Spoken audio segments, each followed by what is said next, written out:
Zion classics TV news time. നമസ്കാരം, Zion classics ടിവിയിലേക്ക് സ്വാഗതം.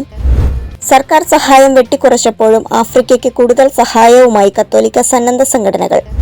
ആഫ്രിക്കയ്ക്ക് വിവിധ സർക്കാരുകളിൽ നിന്നും ദാതാക്കളിൽ നിന്നുമുള്ള ധനസഹായം വെട്ടിക്കുറച്ചപ്പോഴും ഭൂഖണ്ഡത്തെ ചേർത്ത് പിടിച്ച കത്തോലിക്ക സന്നദ്ധ സംഘടനകൾ.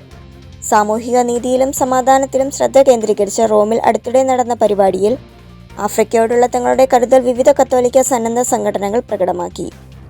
അമേരിക്ക ആസ്ഥാനമായി പ്രവർത്തിക്കുന്ന കാത്തലിക് റിലീഫ് സർവീസ് സംഘടനയും ജർമ്മൻ കത്തോലിക്ക സഭയുടെ വികസന ഏജൻസിയായ മിസേറിയറും ലോകത്തെ ഏറ്റവും നിർധനനുള്ള ഭൂഖണ്ഡമായ ആഫ്രിക്കയോടുള്ള കരുതൽ പ്രകടിപ്പിച്ചു. സാമ്പത്തിക വെല്ലുവിളികൾക്കിടയിലും ആഫ്രിക്കയിലെ തങ്ങളുടെ പ്രവർത്തനങ്ങൾ മുൻഗണനയായി തുടരുന്നുവെന്ന് ഇരു ഗ്രൂപ്പുകളും വ്യക്തമാക്കി. 2023 മുതൽ സഭ നടത്തുന്ന പദ്ധതികൾക്ക് ജർമ്മനിയിൽ നിന്നുള്ള സർക്കാർ പിന്തുണ കുറഞ്ഞുവെന്ന് മിസേറിയറിൻ്റെ ഡയറക്ടർ ഫാദർ ആൻഡ്രിയാസ് വെളിപ്പെടുത്തി.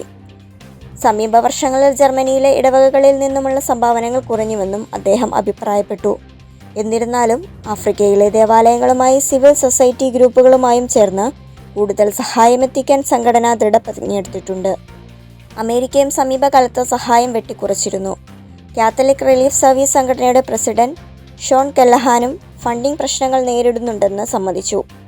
പ്രതിസന്ധികൾ ഉണ്ടെങ്കിലും ആഫ്രിക്കയിലെ സമൂഹങ്ങളെ സഹായിക്കുന്നത് CRS നിർത്തില്ലെന്ന് അദ്ദേഹം ഉറപ്പു നൽകി. സംഘടനയുടെ പ്രവർത്തനം കത്തോലിക്ക സാമൂഹിക പ്രബോധനത്തിൻ്റെ മൂല്യങ്ങളെ അടിസ്ഥാനമാക്കിയുള്ളതാണെന്നും സഹായം ഏറ്റവും ആവശ്യമുള്ളവർക്ക് എത്തിച്ചേരുന്നുവെന്ന് ഉറപ്പാക്കാൻ ആഫ്രിക്കയിലെയും മഡഗാസ്കറിലെയും എപ്പിസ്കോപ്പൽ കോൺഫറൻസുകളുമായി ചേർന്ന് പ്രവർത്തിക്കുന്നുണ്ടെന്ന് കാത്തലിക് റിലീഫ് സർവീസ് സംഘടന വ്യക്തമാക്കി.